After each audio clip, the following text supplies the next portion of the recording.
Surdex Steel is one of Australia's leading steel suppliers and processing companies. Based in Victoria, they operate 10 branches, including one right here in Geelong. Surdex Steel stocks more than 10,000 different steel products and offers one of the most extensive ranges of steel processing services. They also offer steel sales direct to the public as well as daily local delivery. Trade inquiries are also welcome. Located at 156 Waddell Road in North Geelong, they're open Monday to Friday from 7:30am to 4:30pm.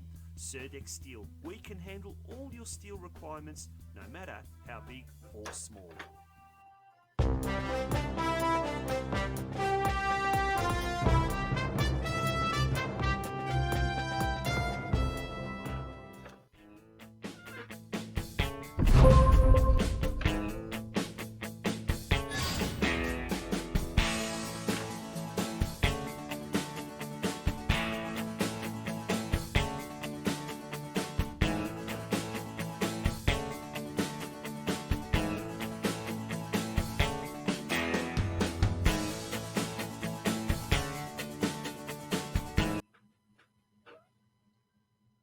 Good evening and a very warm welcome to you wherever you may be. It is episode 42 of the Geelong Region Soccer Show, and unfortunately it looks like I may be going solo tonight. Hopefully not. Hopefully that is not the case. But at the moment, my co-host, who's normally with me at this time of night, Steve Curtin, is having some technical issues. What's new? We always seem to be having technical issues, unfortunately. And the Be Live platform has updated some settings this week, and we are finding it a bit of a struggle at the moment. He came on and he looked like a ghost, unfortunately. So at the moment, it looks like you've got my company for the next 60 or so minutes. But we've got a massive show on tonight, and it is going to be absolutely huge. Absolutely huge for a number of reasons. Firstly, we are going to, bringing you some latest news that has happened over the last 24 hours or so, obviously with regards to football here in Victoria, probably at the elite level, at the NPL level, but it does have obviously some sort of connotations further on down the pecking order. We will also be looking at some of the weekend action that happened overseas, particularly in Europe. Tonight's club focus is all about Geelong Rangers, and that is thanks to Surdex Steel, our sponsor for tonight's show. General manager over there, Jason Van Beek, he'll look after you, and he has also nominated Geelong Rangers as their club, or the club that they'd like featured tonight. So after the news desk, we're going to, we'll be first of all, as I said, looking at some of the stuff that's happening around the globe. Finally, thankfully, we've got a little bit of football to be talking about. So our first guest then in the Club Focus feature will be none other than the new Geelong Rangers senior men's coach, STEVE Tillinger. He'll be joining us very, very shortly. He is in the green room as we speak at the moment, and he'll be also involved in a big way up at Myers Reserve.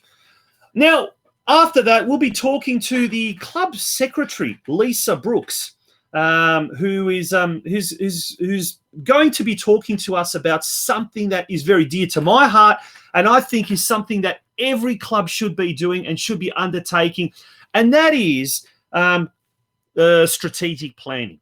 Strategic planning is something that's probably not done enough by the football clubs, particularly here in Geelong. Only a handful of clubs that I'm aware of, that we're aware of, do that, and we'll find out the processes involved in all of that.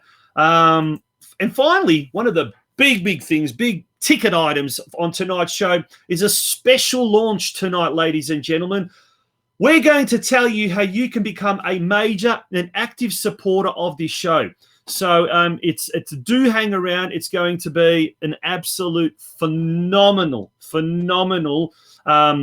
concept that you'll be able to really get your head around, and that's going to be really, really. Look, I think it's going to be a fantastic innovation, and we're certainly hoping that you'll be able to really, really enjoy it without a doubt. Now, before further ado, we're going to get into the news desk. Steve is still not around. We're hoping he can join us very, very shortly. Steve, are you there? He's not there. But we're going to take a little bit of a break, and then when we return, it's all about the news desk.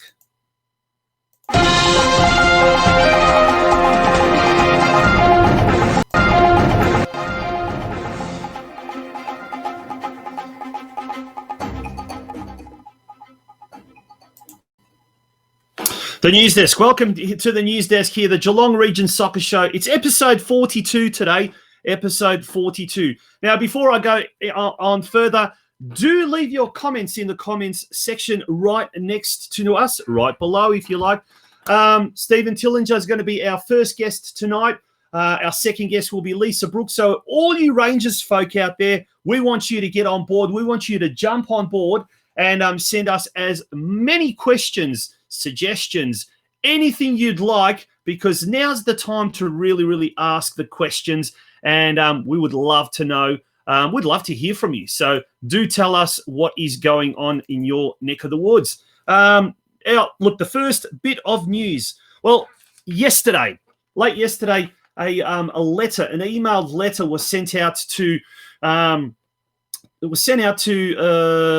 all the NPL 1 clubs. And it was all about restarting the NPL 1 senior men's competition. Look, what we might do is we may talk a little bit later on about this. If we're not able to get Steve on, we might try and get the Football Out West, my Football Out West co-host Craig Filer, who is also standing by. So we may try and get him on to. And if Craig is tuning in, Craig, do dial in, and we'll get you on board, and we'll have a bit of a chat about all that is to do with this rather interesting, some would say controversial, but others would say a pretty fair kind of an issue. But we do want to know what is going on, and we'll talk a little bit more about that. Restarting the NPL, possible subsidies involved. Well, actually not subsidies, it's rebates. Rebates for competing NPL 1 clubs. And we will go through that document a little bit later on. The Golden Generation, which includes Geelong's very own Josip Skoko, have suggested a Netflix-style soccer channel, which would be called FFA TV, would be basically a subscription-based service which would cover pretty much all football in Australia, from the A-League, a second-tier competition, W League, Y League, NPL, youth competitions, magazine-style shows. Craig Moore, one of the members of the Golden Generation, an ex-Socceroo legend, he has been the one who's been really, really, I guess, behind all of this. He's been pushing quite hard, I guess, getting the message across. He will be joining us on Thursday night on the Football Out West program, just announced earlier this afternoon. He'll be joining us along with Ivan Jolic, who is currently the assistant coach of the Matildas. He will also be a part of Thursday night's show. That's going to be a massive show. That will be a huge show on Thursday night on the Football Out West News Facebook page from 7 p.m. Some other interesting stuff. Well, we know now June the 1 has clicked over. What does that mean? It simply means that now we can have 20 participants on the training track. So up until June the 1st, it was a case of only 10, including a coach. So now it effectively means an entire squad can train together. I guess the controversy there is that whereas soccer clubs, we still cannot do things like heading the ball. We cannot do things like handling the ball. So goalkeeping training is out of the question. And obviously one-on-one duels or small-sided games are also supposedly out of the question. My question, though, is AFL clubs, rugby clubs, for example, These type of sports obviously use their hands most of the time. Rugby pretty much 90% of the time. Australian handball, or should I say AFL, use their hands pretty much 80% of the time, and they even use their hands to grab the ball, to lay it down on the boot, and in that way they're able to I guess kick the handball. It's all of these things seem to happen on an ongoing basis, and look what is going on with those sports. But look, at the moment, it is what it is. I do believe, and there was an article last night, I believe, on ftbl.com,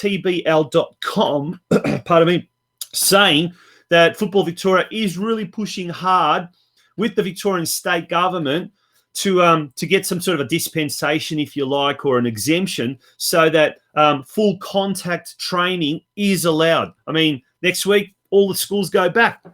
There is certainly not going to be any social distancing by any stretch of the imagination happening there. That's for sure. So all of these kind of things are quite a little bit strange, and it's just a little bit weird. Look, we're going to take a very, very short break. When we do take a break, when we do come back, this is a little message from our sponsors. We're going to try behind the scenes to rectify this technical issue that we're having tonight. Hopefully, we'll be able to get that sorted. We'll be able to get that fixed. Cheerio to everyone that's tuning in at the moment. The numbers are looking good, but drop us a comment section as well, just so we know that all is good at the moment. Surdex Steel is one of Australia's leading steel suppliers and processing companies. Based in Victoria, they operate 10 branches, including one right here in Geelong. Surdex Steel stocks more than 10,000 different steel products and offers one of the most extensive ranges of steel processing services. They also offer steel sales direct to the public, as well as daily local delivery. Trade inquiries are also welcome. Located at 156 Waddell Road in North Geelong, they're open Monday to Friday from 7:30am to 4:30pm. Surdex Steel, we can handle all your steel requirements, no matter how big or small.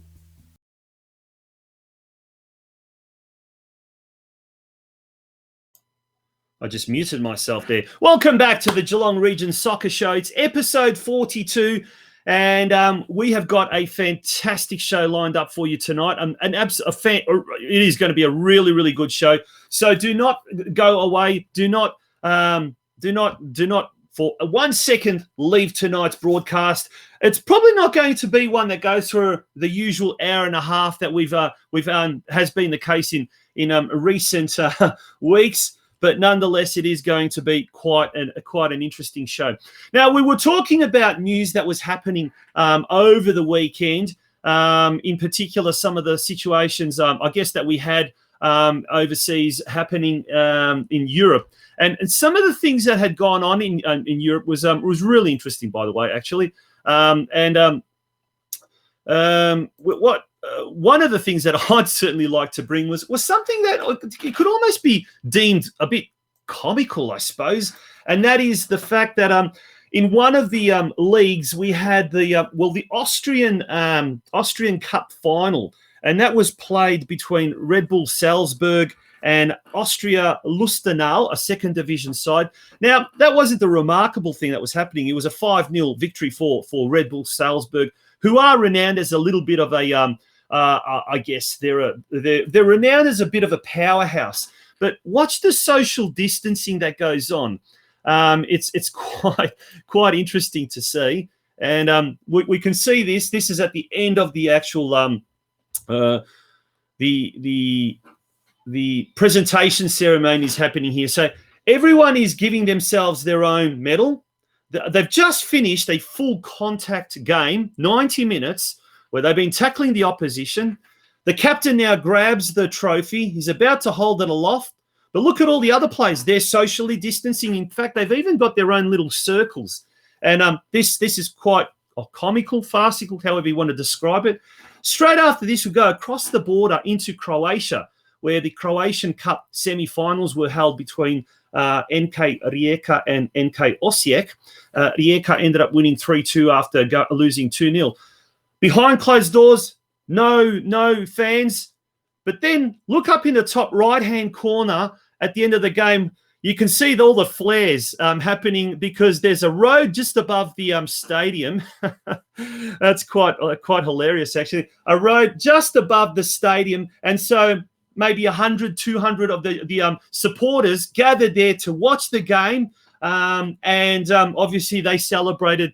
There was no social distancing there, that's for sure.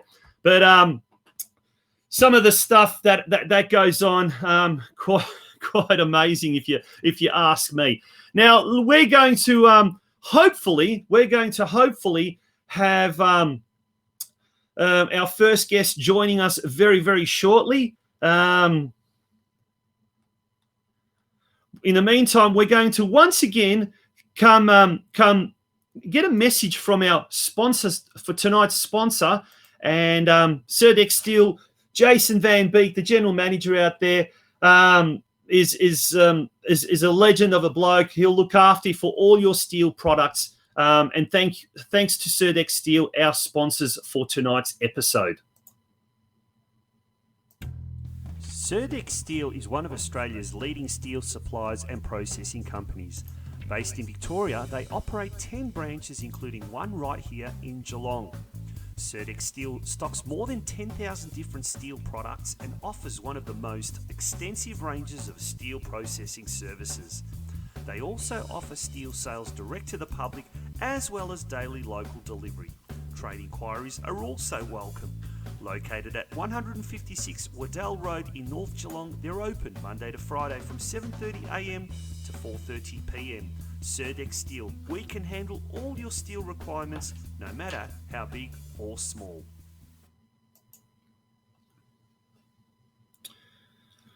Okay, we're back here at the Geelong Region Soccer Show, episode 42. Unfortunately, we've got all sorts of issues at the moment, and we can't even tap into our guests at the moment. Steven Tillinger hopefully can join us. At the moment, we seem to be having really bad links. In the meantime, let's go through some of our we can go through some of our guests that we've got here.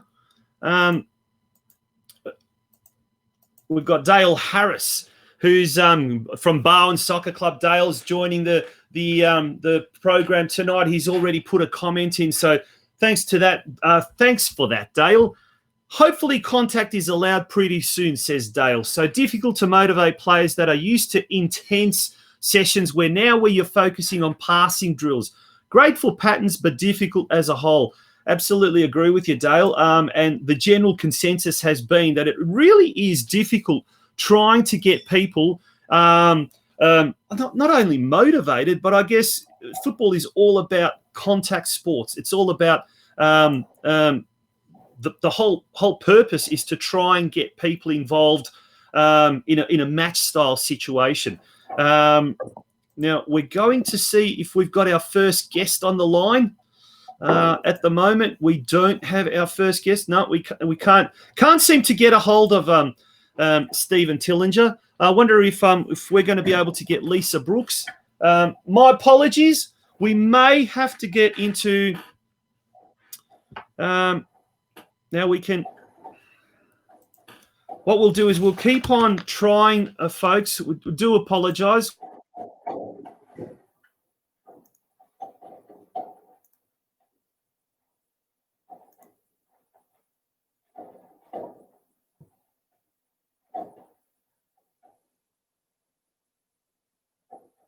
Very, very shortly, speaking to Steven, and we finally have Steven on the line. Steve, how are you? I'm well, Tonci. How are you, mate? Very good, very good. Now, I'm going to hopefully be able to bring Craig Filer. Craig Filer's on the show. He's my normal co-host from the Football Out West show, and he has stepped in at the last minute with, unfortunately, Steve Curtin going on walkabout. Craig, can you hear us? I can. Can you hear me? Oh, absolutely. Fantastic. Good to have you on board, mate. Good to have you on board. Stephen, welcome to the Geelong Region Soccer Show. It's great to have you as part of tonight's show. Mate, a lot of people know you. You've been a staple around the Geelong football community for many, many years, starting from your playing days. Did you want to tell us a little bit about your playing days and how you got involved in that, in football in the first place? And then let's lead off how you got into coaching post your playing days.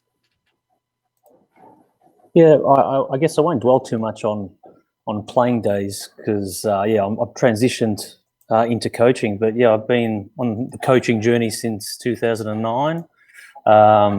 Had little stints in between before that, but really been on a bit of a self discovery journey for the last 11 years in terms of coaching and evolution. And find myself at Rangers, where it was a very formative part of my junior career back in the late 80s and early 90s. So it's sort of a bit of a homecoming, because really Rangers and North Geelong are the only two clubs I've ever played at junior or senior level. So it's good to be here. Now, at one stage, you also had a stint, I think, playing in the old National Youth League in the Southern Division for Melbourne Knights, if I'm not mistaken.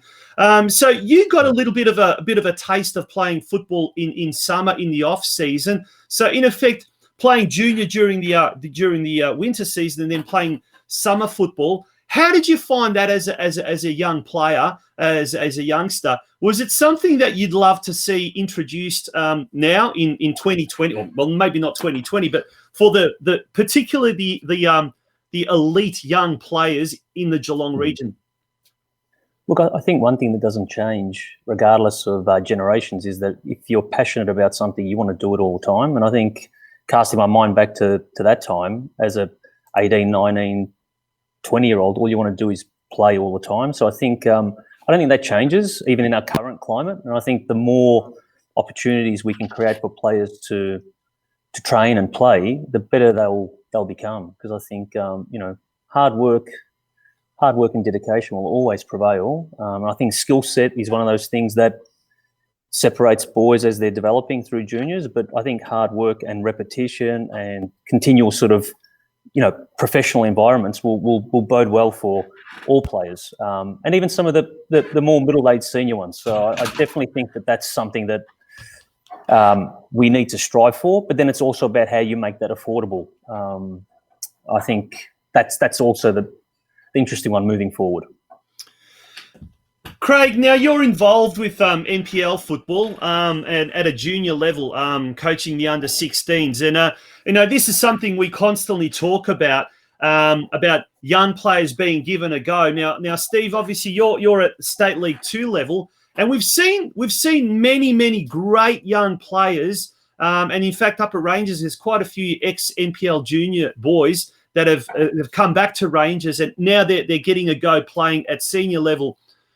Craig, firstly to you, how important is it, say, for 16, 17-year-old kids to be getting exposure to senior football? Evening, Tonci. Evening, Steve. How are you, mate? Hi, Craig. I'm very well. Well, going back, actually, Tonci, before we go into that question. Yes, I remember Steve, Craig. Come across each other a few times on the sidelines when he was down at Surf Coast a few years ago. So, that's right. We got to talk about that. Yeah, we did. So, look, how important is it? It's absolutely important. We've seen over the last few weeks where Ante Banovac in particular has come out and said that he wouldn't be the player that he is now if he hadn't have left North Geelong to go and play local football and develop himself and then go back to North Geelong.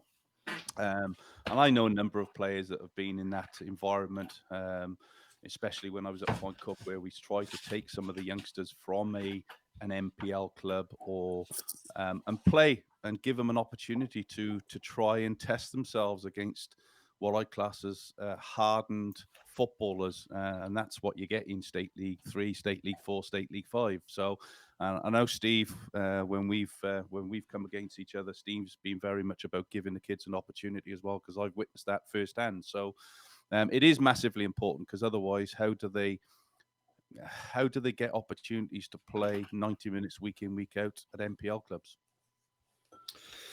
Steve, how many youngsters are there? Because Rangers is really renowned for giving the young guys a go. So we saw last season, most notably players like Angus Chapman, who really got his first, taste of senior football, did so well, and now he's gone over to England. And there are so many other players as well that have not only made up the numbers, but they seem to be doing really well. What is it with young guys, young kids, teenagers, when they're thrust in at the deep end?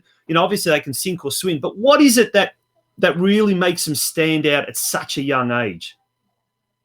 Well, look, I think the Rangers sort of pipeline of junior development is something that I've been blessed to sort of come into. I guess Liam McCloskey, Pete Bradley, and the broader junior sort of coaching setup here has been doing it well for years.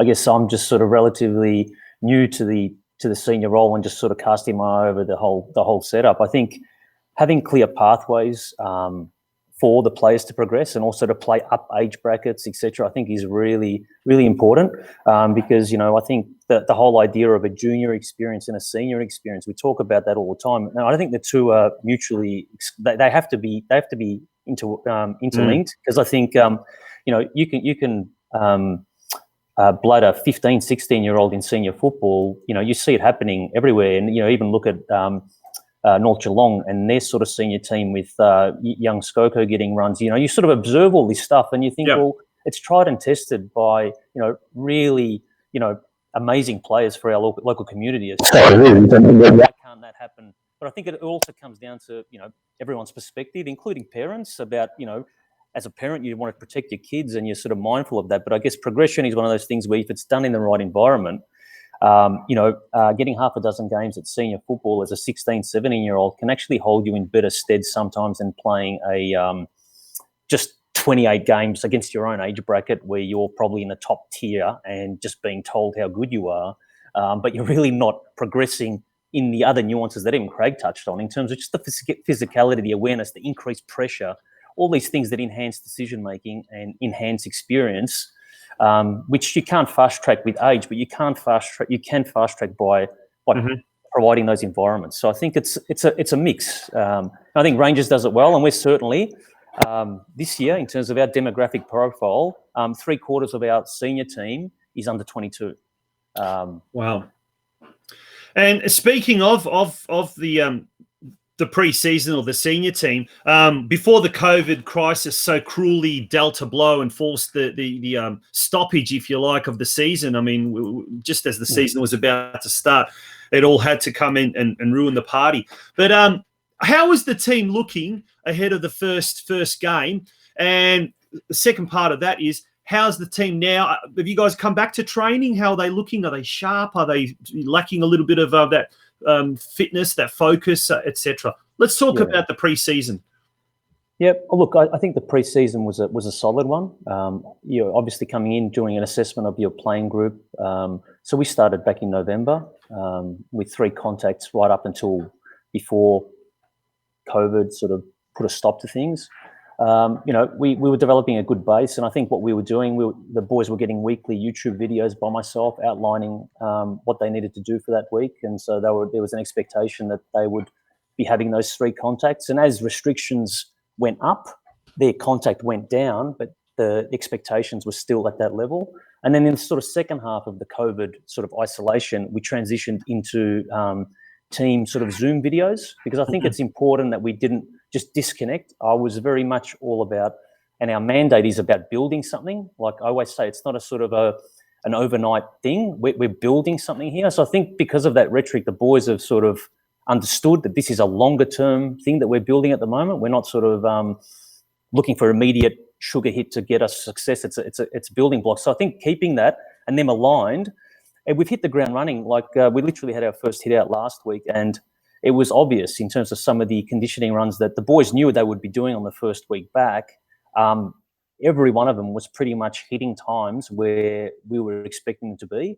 So in terms of that whole periodization model, I want to get into the sort of science of it all, but we're very happy with where they're at and the loads that they could actually work through on the first contact. And so we're preparing again for tonight, and we'll go again, and then we'll move to 3 contacts next week. regardless of how FFE sort of shift things, because we're obviously still focused on round one whenever that happens. So, yeah, no, I couldn't be happier with how things are in the current circumstance. Craig, got any questions for our man?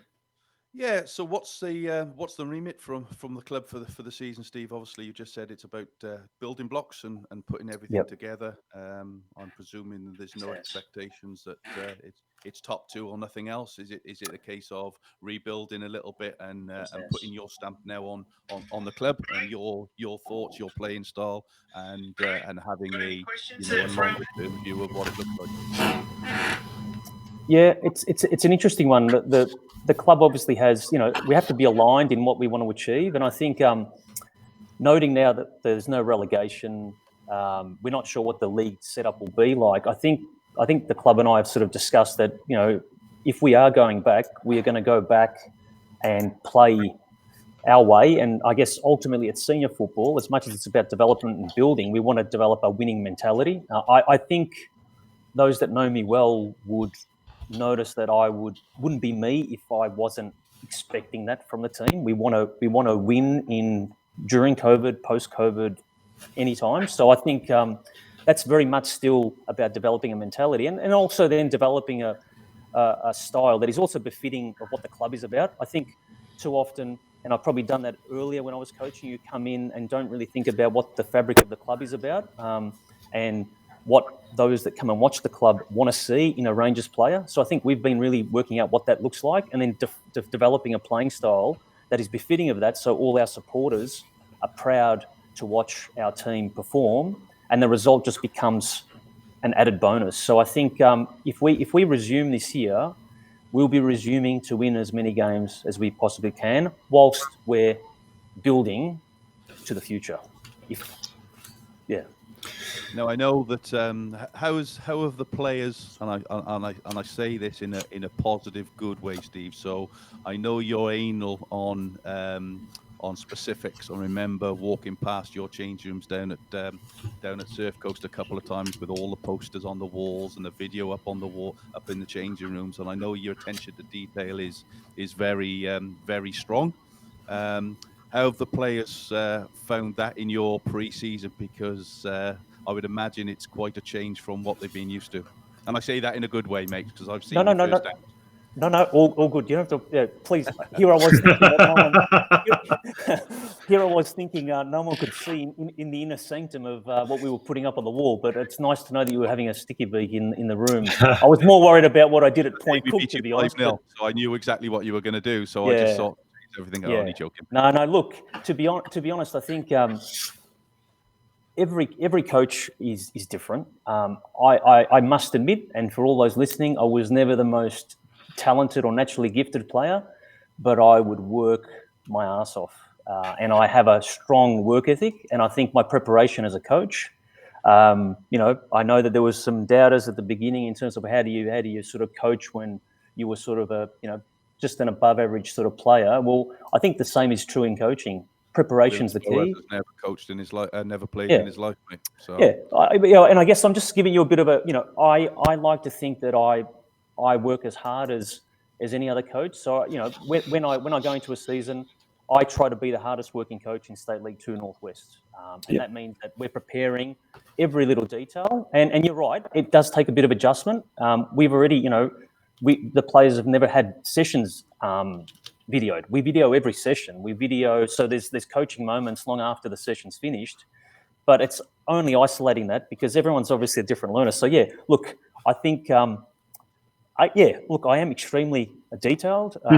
I'm meticulous in my preparation, and I think that by and large is then respected and appreciated by the players, not only the Rangers ones, but all the players that I've coached in the past and the privilege of coaching. I think they've responded to that because they see the investment that you make as a coach into them. So it's incumbent upon them to try and absorb as much of that as they can. And then once the results start coming, that's that light bulb moment that you just pray for as a coach, because that's when they believe, and then the rest is just they want more.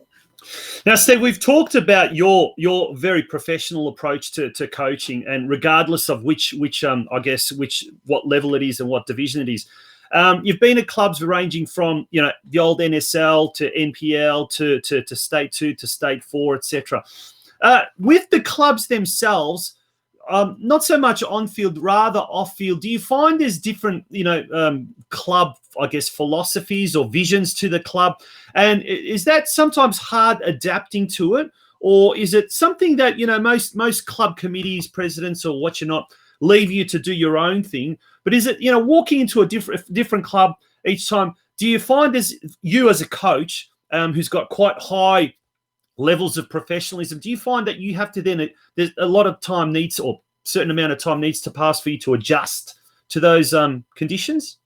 Yeah, I think if you're looking for the word for me to compromise on how I do things, I don't compromise on how I like to do things. I think certainly going into each club, and I guess I'm only talking from a senior perspective, and yes, I started at Bell Park, and then I transitioned to Surf Coast. So I've sort of almost looked at it as a bit of a grounded, a longer term journey in terms of starting and building your way up. So by getting the opportunity at Rangers, it's really a sort of progression personally, but then also having played here as a junior. So yeah, to answer your question, each one of the clubs have been at different points in time, but I guess the commonality between all clubs in preparation for today is that every job I've taken on, the team the previous year has finished in 9th. Now, whether there's anything there, but it's every team has finished in that position. So I've never inherited a team that finished 1 or 2. And I think that's maybe a bit of a common denominator in the sense that it's always a case of building. So it's a great starting point as a coach, because the only way is really up, because you don't want to be going south, because that means you're sort of dropping. So I think each club has sort of had results is obviously a focus, but there's also about, I believe as a coach, your effectiveness isn't about what you do when you're there, it's what you leave behind. And I think I always approach any coaching job with that in mind. And I think that there's not a club that I've been involved in that would think that I left it in a worse position than when I took it on. So I think that's all. And it's like a big organization. The committee have obviously got a broader range of stakeholders. Your role is there to coach the senior team. Everyone knows that it's about results, but if you can develop other things that will hold the club in good stead in terms of the cultural sort of messaging, engage with the stakeholders of the club, the volunteers and the supporters, then I think it becomes a much stronger, more powerful year as a collective, as opposed to just the points on the board and no one knows the coach, or there's no access to the players, etc. So I think there's been a willingness, and I guess when you interview for a job, it works both ways. So the clubs have always had an understanding of what motivates me, and so it's always been a mutual understanding before you sort of go into it. Now we've got a comment here from Carlos Del Rio. Hard-working coach will instill hard-working backroom staff, which will set the expectations and values of all at the club, and players will reflect that in the end. Thank you, Carlos. From down Warrnambool Way, by the way, Carlos is saying that. Support staff, obviously, not just having assistant coaches and what you're not. I guess up at Rangers, someone like Cole Hamilton, who's a physical personal trainer. It's great to have someone like that there. But other people as well, physios, masseurs, football directors. Well, I know Liam McCluskey is very, very involved with the younger players in particular. All the stuff we don't see behind the scenes, how important is that to the success of, a community-based team? Because that's what we're talking about, community-level football here. How important are all those, usually the volunteers, aren't they? Yeah, 100%. And I think what's awesome about the current football environment in Geelong, regardless of how people view it, you look at a State League 2 team like Rangers, to now have a head coach, senior assistant coach, full-time video analyst, physio, team manager, that's unheard of. I've never heard of that before. But these are the expectations now that the NPL has created, and it's almost lifted the standard of everyone. We didn't have such a vast staff at Surf Coast, but we certainly had at least half of that amount, where I think if the coaches set the standard, the club will follow. But I guess even this interview, I'm here as the figurehead speaking to you all. But I've got Brad Ower, Jono Perez, Liam, Frank Vargo, Ramon, the goalkeeper coach, our physio. Like there's a vast expanse of people that make all this work. And I think all the head coach does is really lead the way and inspire, and then I guess lead the way, but then all of a sudden just fall back in and let everyone else charge. And I think the senior coach's role from just setting up 2 cones and blowing the whistle on a Tuesday and Thursday night is long gone. And I think that's the generation I grew up in. Now it's like running a business. Really, you're orchestrating so many different things that need to be available and accessible. So I think that can only bode well for the local soccer community and develop pathways for those that aren't yet reaching NPL level. So 100% it's required, and I think even community-based clubs can achieve that, and if they want to, because that gives them the best mechanism by which they can retain their talent for a lot longer. Fantastic, Steve. Well, we wish you all the very, very best for the season ahead. Hopefully sooner rather than later. I mean, the latest is hopefully we're looking at sometime in July that we're going to have the season happening if it all goes according to plan. So the light is at the end of the tunnel. There's no doubt about that. And one last question, by the way. No relegation this year. Does that sort of ease the pressure off a little bit in the sense that you can play with younger players, you can experiment with younger players, knowing that, you know, if something does go wrong, we don't want to think about that, but if it does go wrong, you have got the safeguard of no relegation. Is that a telling factor? Look, to say that not knowing relegation, that no relegation exists, and to say that it doesn't ease things a little bit, obviously it does, because as a senior coach, no matter what initiatives you have, if you don't succeed on the scoreboard, you're gone. I guess we don't have the luxury of sort of our younger players. That's our team. But I guess the mindset is that we don't want to end up, or whatever the league looks like, we're not going to end up on the bottom. That's not what we're going to be aiming for. But we're going to be, you know, whatever experience the players get this season, and obviously their health and safety is number one, but we're gonna give it a red hot crack, and you wouldn't know that relegation doesn't exist when Rangers are playing. I can assure everyone of that. Yep.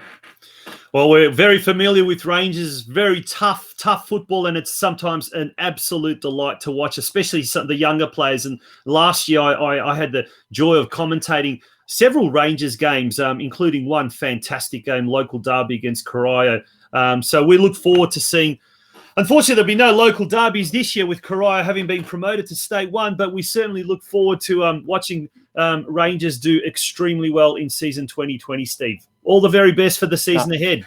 Thank you very much, Tonci. Thanks, Craig. And yeah, all the best, Steve. Good to speak to you again, mate, and all the best for the season. Thank you so much. See ya. Cheers, pal. Thanks, mate. Bye. That was Steve Tillinger, the coach of the Geelong Rangers team this year, the senior men's team. It was great to have him on board. And Craig, absolute pleasure to have you on board. I don't know what's going on with our friend Steve. He seems to have gone, well, no, we've got some issues. The settings or Be Live did update their many settings, and obviously there is teething problems, and it's quite annoying, isn't it, when you get this sort of stuff happening? But what can you do, mate? What can you do? We're going to push ahead. Now that we've got you, though, let's talk about some of the stuff that has happened over the last 24 hours, namely the letter that has been sent out to NPL 1 club presidents, mate.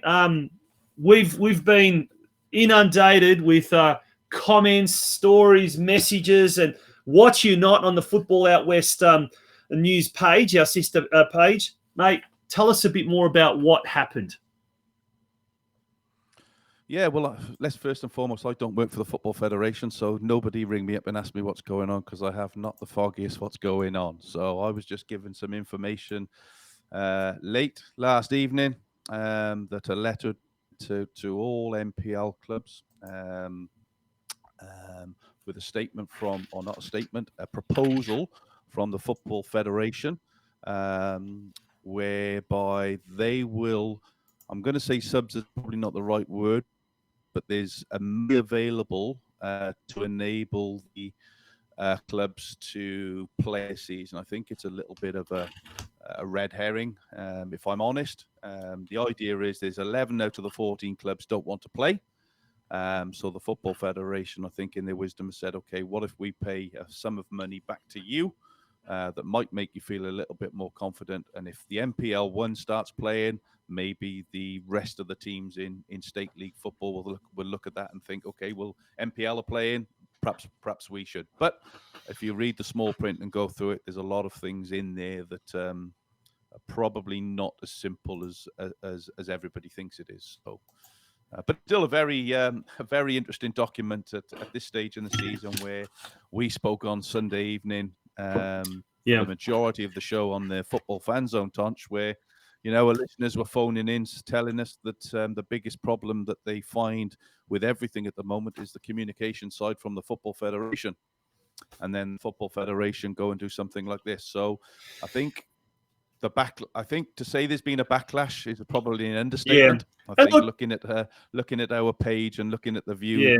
of our and look, let's sort of dissect it.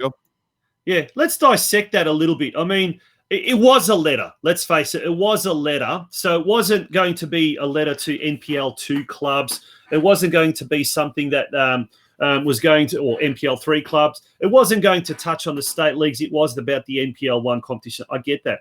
But we talked about on Sunday, and a lot of the callers actually said, look, we're not getting enough clear information.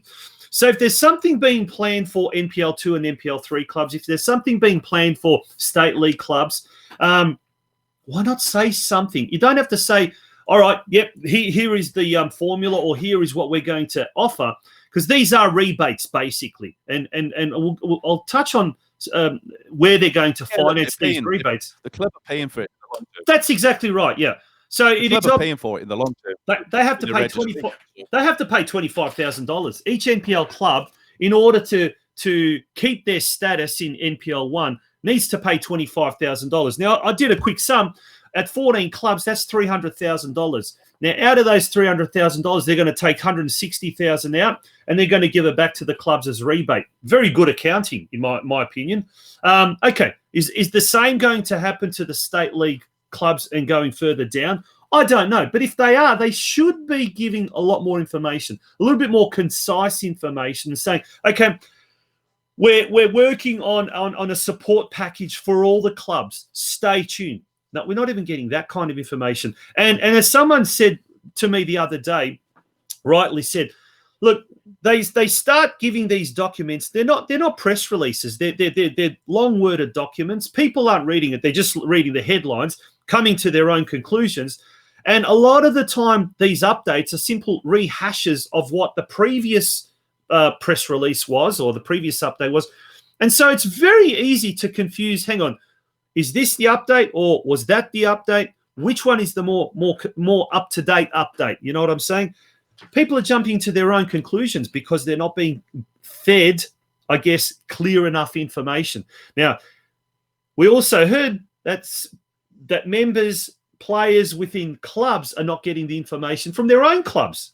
So we've got communication issues then happening two ways, from the federation down and then from the clubs down. So then people are really kind of confused. And I guess that leads into how clubs should be structured, how clubs should operate. I mean, in this day and age when we've got social media and things like, these type of documents are going to be leaked very, very easily, very, very quickly. And then when they're circulated out in cyberspace, guess what? It goes viral. And we found that out, haven't we, Craig? Yeah, we have. I think up to about 4 o'clock today, I think I looked up, and there was something like 8,000 views of the page or the document that we put up yesterday, which is unbelievable, to be fair. So, look, I think Football Federation need to have a good hard look at what they're doing at the moment. There's a lot of uncertainty, a lot of people really disillusioned. It's not as if they've had 2 or 3 weeks to come up with something. They've had 4 months. We've already said on Sunday evening that the league's now been put back a week from what it was, certainly for NPL juniors, and just across all the board. When's the fixtures coming up? Regardless, 22nd of June is when we're allegedly going to be able to start contact sport. That's fine. Get the fixtures out for the following week. Let people understand. Let people start planning. But this whole NPL thing, it's very interesting to see how it's going to pan out. Whether any of the clubs will actually will it make a difference to any clubs? If all 14 clubs come back in, it's only 2,500 a week. Is it going to make a big difference? That's one player's wages. So and we have to remember as well. So if all of the restrictions are lifted, so if a club is allowed to have 300 supporters through the door and the canteens are allowed to open, all of this is none of. So this is only there as a stopgap should nothing happen. But again, it's caused some waves. And as usual, Football Federation haven't come out and said anything. They've just planted a seed into the NPL Victoria clubs, and what's happened now is all the cyber talk that's going on. Yeah, people just jumping to the conclusion. Look, what the facts are. Their objective is that the NPL 1 clubs, and when I say their objective, that's Football Victoria. Their objective is for clubs to confirm their intention to Football Victoria on their participation in a recommenced 2020 competition by 5 p.m. Friday, 12th of June. I dare say then that's when they will start putting together the fixtures and what you're not. But the aim is, I think it's Friday, July the 11th or 10th. I did see it here. That is the intention. Here we go. The target date for resumption of NPL 1 senior football is Friday, 10th of July, subject to Victorian State Government approval. Once again, we won't really know until the 22nd of June. So, look, everything is dependent, obviously, on the state government. And $160,000 split between 14 clubs, mate, as you said, is not a lot of money. It's $11,000 in total, which works out to... It's not the money, though, Tonci. It's not the money, no. The case that they've given the fact that they've given 160,000. It's the principle of how they've done it and the reasons why they've done it, and not come out and communicated it to all the clubs. That's right, because they do represent all the clubs. It's not just the NPL clubs. And I get a letter was sent to the NPL club presidents, and it's probably a suggestion at this stage because they do have, I'm told, on Thursday afternoon, a Zoom meeting with all the club presidents. Yeah. And I'll get more information after that. I understand that. I understand it. But at the same time, Football Victoria represents all, whatever it is, 300 clubs. That's its body, not just 14 clubs. So it needs to be a little bit more, I think, all-encompassing. Transparent is the word. And transparent, yeah. That's a very good word. Be transparent from the top and stop. No cloak and daggers. Tell us what's happening. Be open and honest with their members and their members, because it's massively important. At the moment, there's nothing, and it's really frustrating for everybody. Yeah, and absolutely. We're getting people ringing us up and saying what's happening, as if we work if we work for the federation. Well, we're here just as a voice. Yeah, so. And thankfully, we've got that voice. Now, we're going to take a little bit of a break. So initially, we're going to take a bit of a break first up. We're going to have, after the break, we're going to have our second guest for tonight's show, and that is the club secretary of Geelong Rangers, Lisa Brooks, joining us. Surdex Steel is one of Australia's leading steel suppliers and processing companies. Based in Victoria, they operate 10 branches, including one right here in Geelong.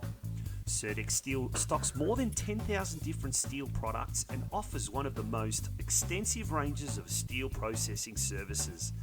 They also offer steel sales direct to the public as well as daily local delivery. Trade inquiries are also welcome. Located at 156 Waddell Road in North Geelong, they're open Monday to Friday from 7:30am to 4:30pm. Surdex Steel, we can handle all your steel requirements, no matter how big or small. Welcome back to the Geelong Region Soccer Show. It's episode 42.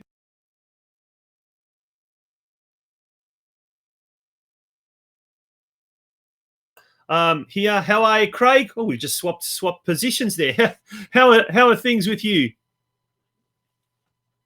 Yeah, all good, mate. Thank you. All good. Actually enjoying. I was actually eating my dinner when I saw your problems with Steve, and So I thought I'd throw my hat in and give you a hand. I don't like seeing you go solo, mate. You get all flustered when you go solo. Oh, we're always having problems with Steve. Nah, Steve, poor bugger. He's having difficulties with some new audio settings that we've got. Been trying to get him to come on all night. He's still trying. And look, hopefully we'll be able to get him on before the end of the show. But one person that we certainly can get on the show is our next guest, who's the secretary of the Geelong Rangers Soccer Club, none other than Lisa Brooks. Lisa, welcome to the Geelong Region Soccer Show, and thank you for joining us. Hi, Tonci, Craig. Thank you for having us. Now, it has been a really, really eventful start to the year. And I guess a lot of people just do not see the things that happen behind the scenes at the best of times. But when you've got issues such... Oh, Craig's just left us. But when you've got situations such as, well, the COVID crisis, which has affected us, and not just us and our little part of the world here, it's affected the entire world. Firstly, how has Geelong Rangers as a club, how's it coped with everything that we find ourselves in the world today? Oh, I think for like every club, Tonci, it's been a whole new world for us so far, but we've all managed to pull together, and I think that's a big thing is about working together. And one of the big things that when we went into this COVID was we need to stay connected, and we've tried to do that as much as possible with emails and Zoom meetings. Even committee meetings went into Zoom. We've had coaches meetings via Zoom. And just staying connected with, team messages, messages to coaches, emails, all those kind of things. Just it's been the most important thing. Now we're talking to the secretary of the Geelong Rangers Soccer Club, Lisa Brooks. Now, Craig, we touched a little bit about the importance of clubs being able to communicate to their members, to their players, to their family, and their football family. Lisa, strategic planning. Now, this is something very close to my heart because I believe that clubs, not just Geelong, but soccer clubs in general, football clubs in general, don't do enough of. Now, we spoke to Armstrong United FC a few weeks ago, and they were embarking on a strategic plan. Bowen Soccer Club, not that long ago, released their own strategic plan. You guys have been at the forefront of this for many years, and tell us, firstly, how have you guys gone about undertaking the process, and what is involved in formulating a strategic plan at club level?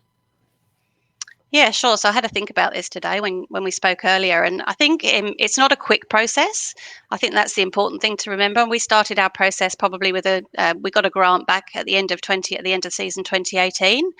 So didn't really start until 2019, but we were lucky to work and have been very lucky to work with Leisure Networks. Have worked with us very closely. Brooke Connolly and Tim Downs there have been fantastic.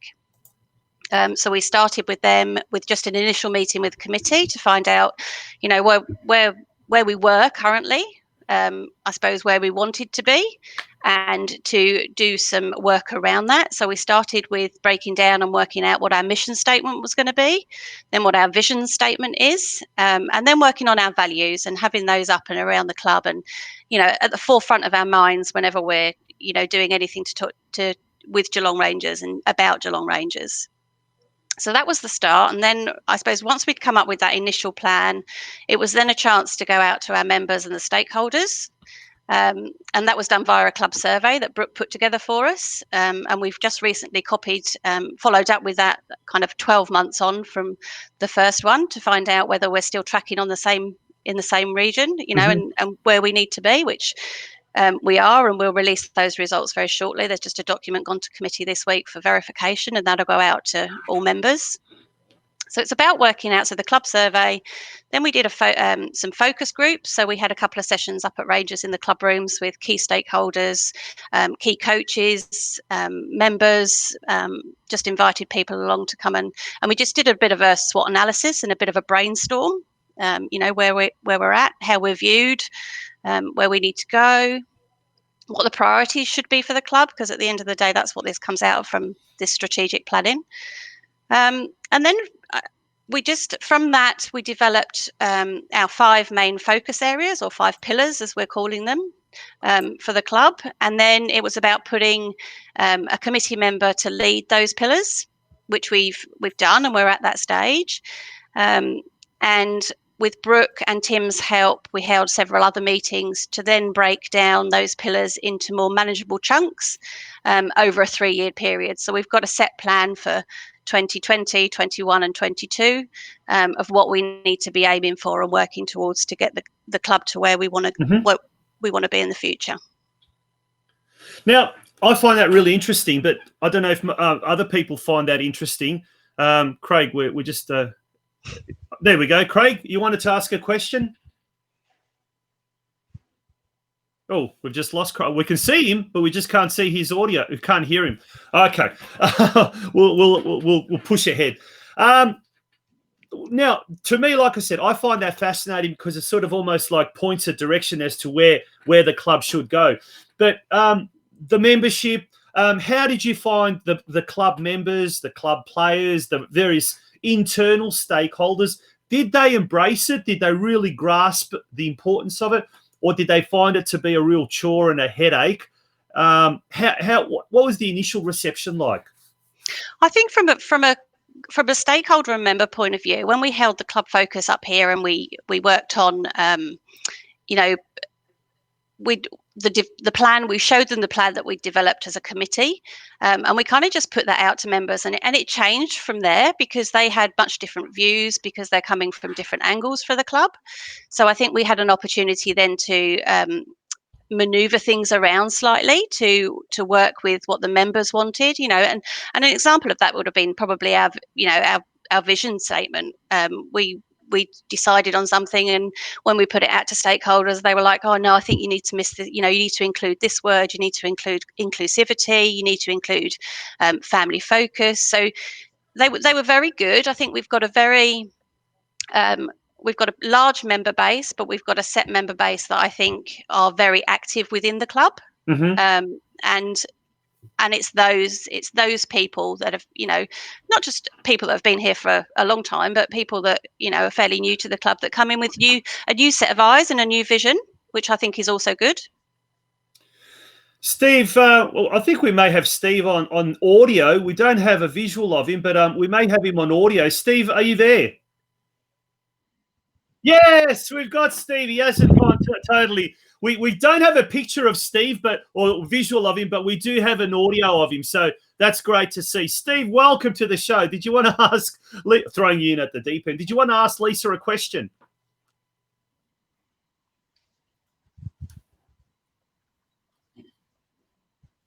I can't hear Steve. And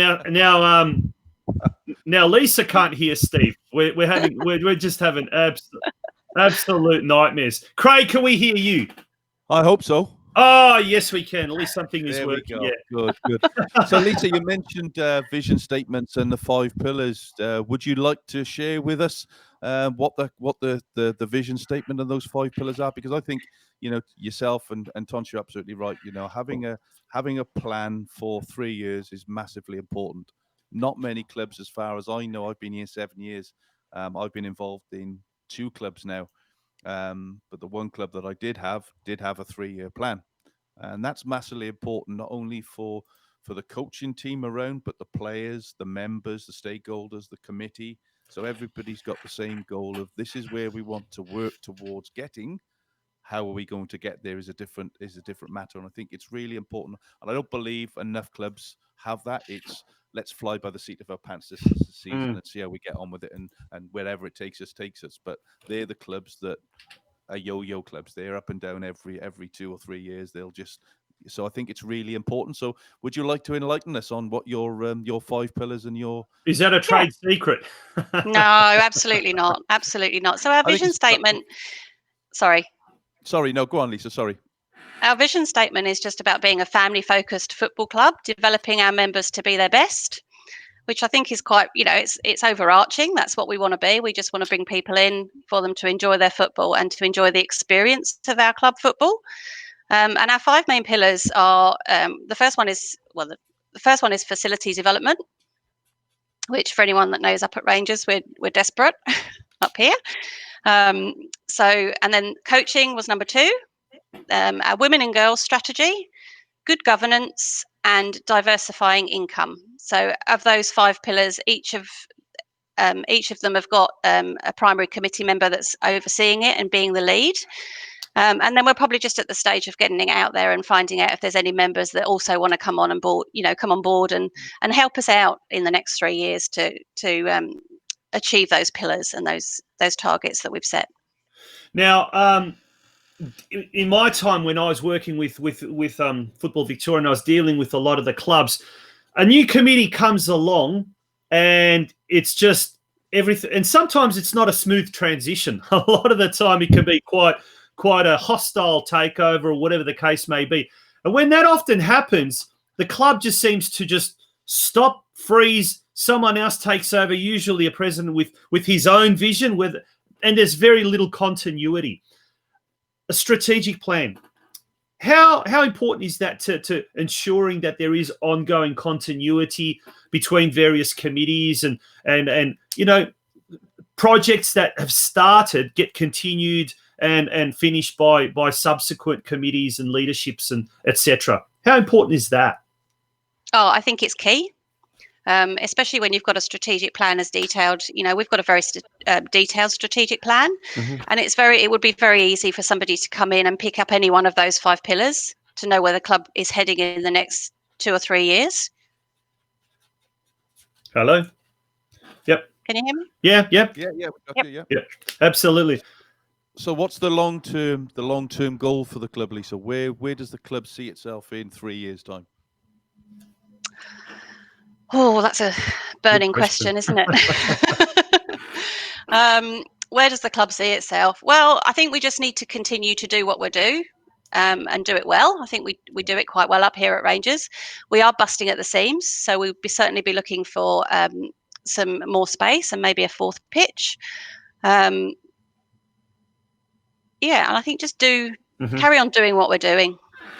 And I guess that falls under the facilities pillar. And speaking of the facilities pillar, I guess one of the good things in the recent City of Greater Geelong budget, which we spoke with councillors Eddie Contel and Kylie Grisbeck about a fortnight ago, was that Myers Reserve, so the home of Geelong Rangers, will be getting a road upgrade, so to speak. So all those wonderful potholes and that we've had to avoid, particularly on the muddy days, driving around to the Rangers part of the complex, hopefully in years to come will be no more. That can't be underestimated how important it is, because many a Mini Roos gala had been called off because not so much the state of the pitch, because you've got fantastic drainage up there at Rangers. It's more so the really bad state of the parking lot and the roads, the muddy dirt roads on a really bad day. So that's a good start or good step in the right direction.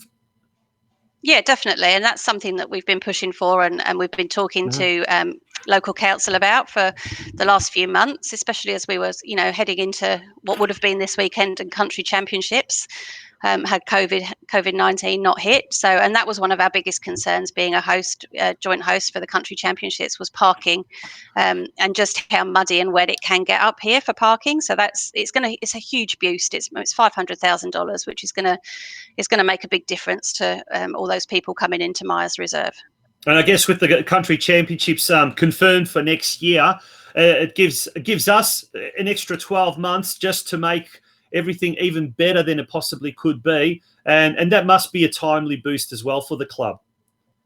Yeah, absolutely. Yeah. Craig, have you got any questions for our guest tonight? Any last questions? No, I haven't. I think, as I said, the fact that the club's put together a statement, a mission statement, and a plan for the next year is very amicable. Amicable? That's not the word, is it? What's the word I'm looking for? Doesn't matter.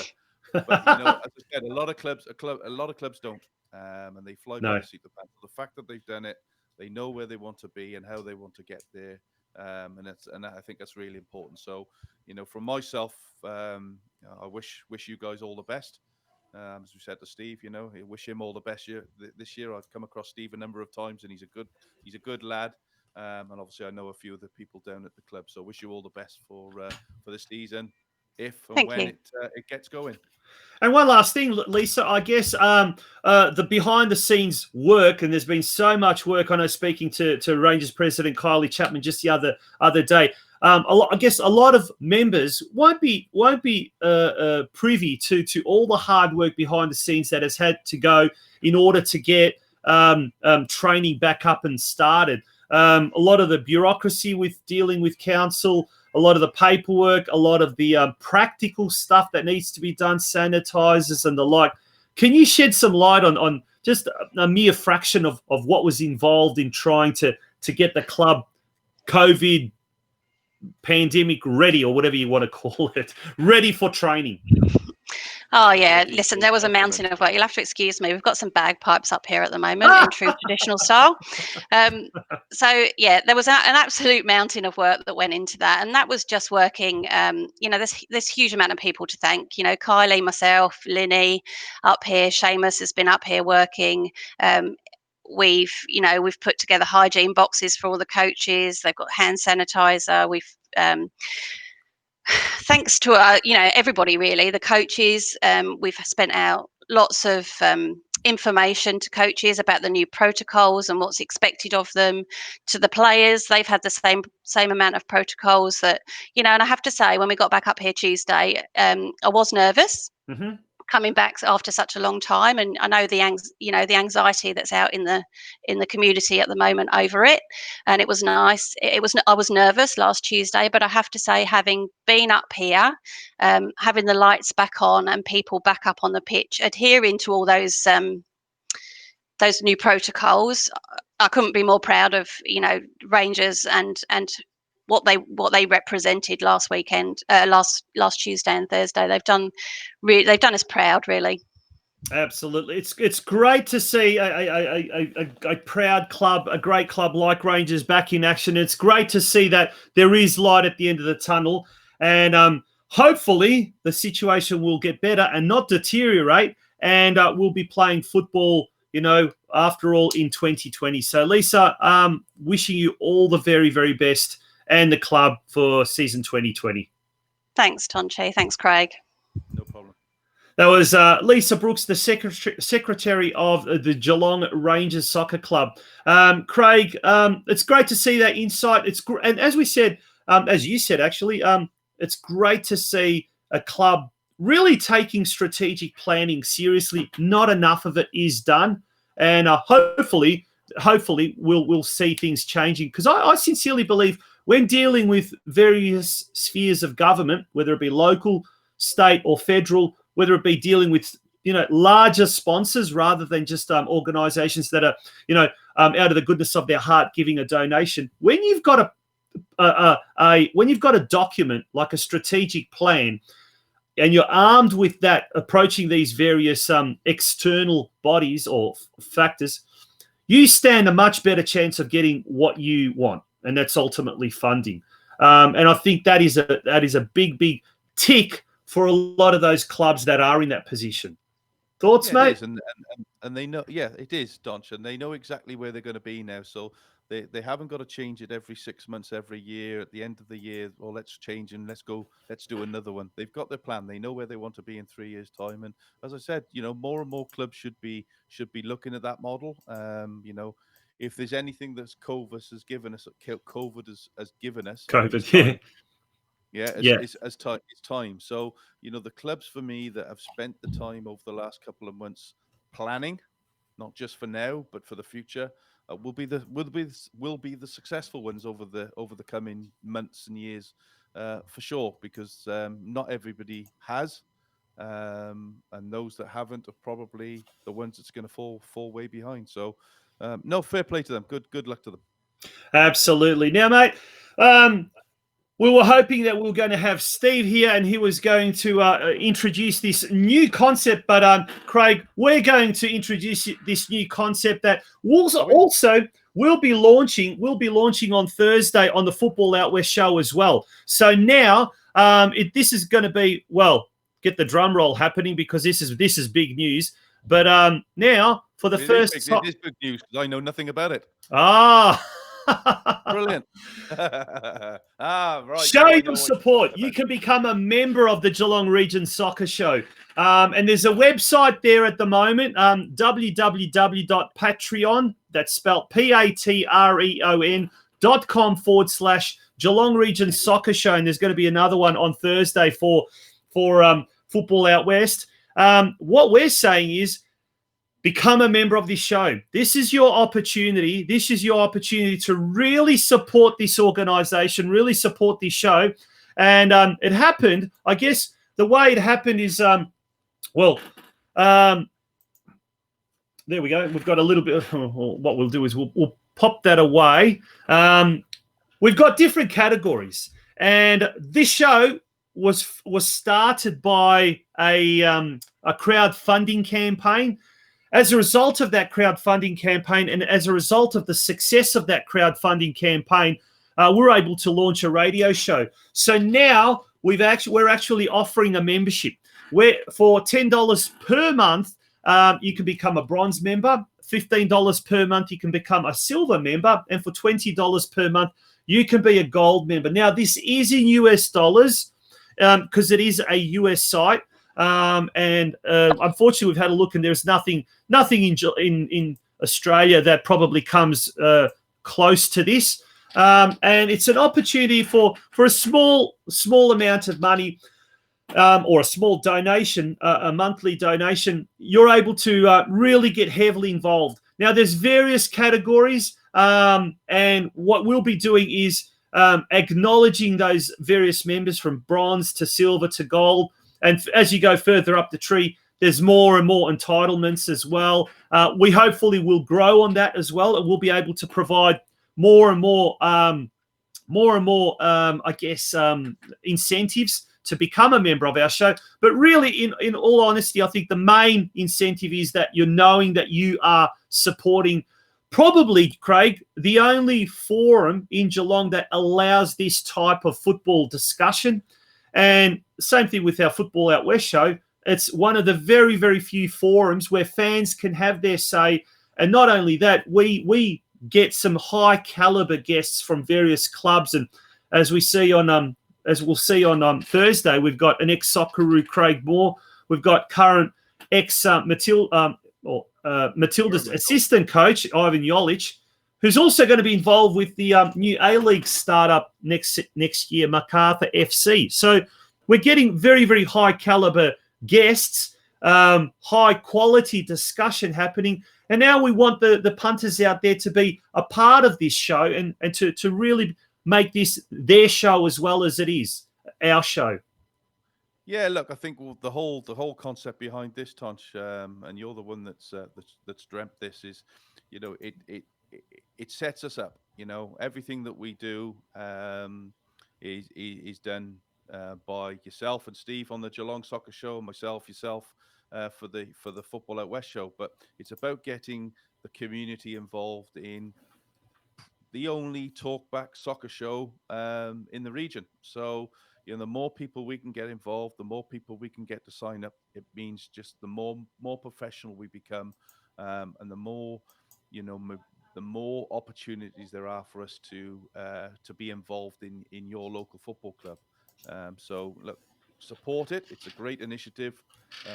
Even when we look at and I'm not involved in the Geelong Soccer Show, but we're getting upwards of 4,000 views a week on our Thursday night show, which is incredible when you think of it started off as a bit of fun just 12 months ago.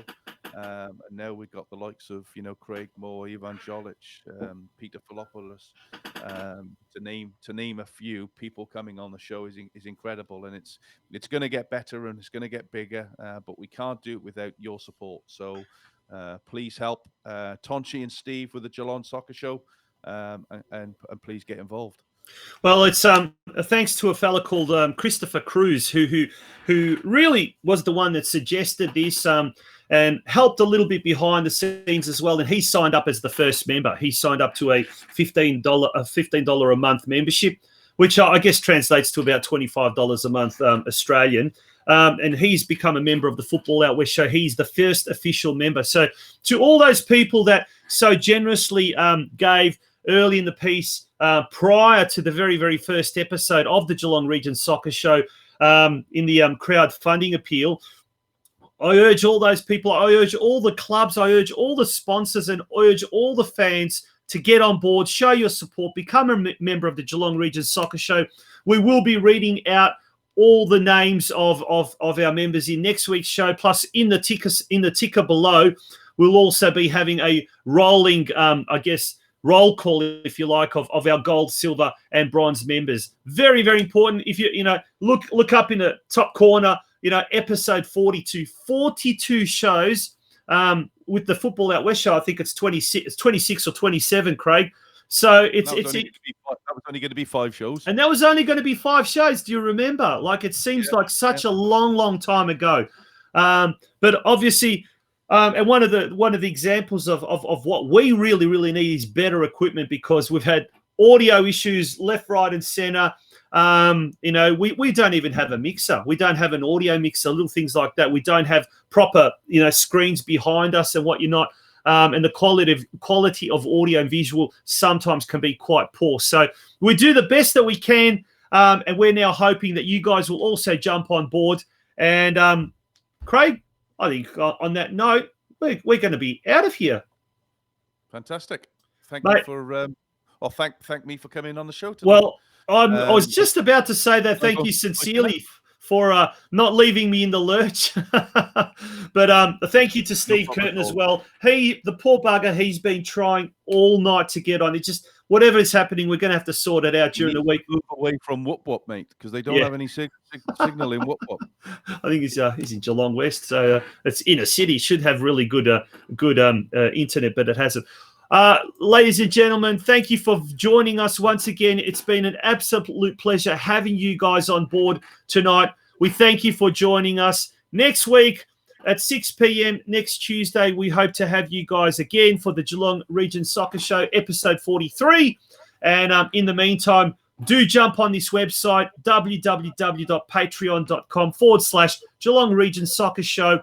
Become a member. Help us to help you get the message across that the world game locally is the best game. Good night. Surdex Steel is one of Australia's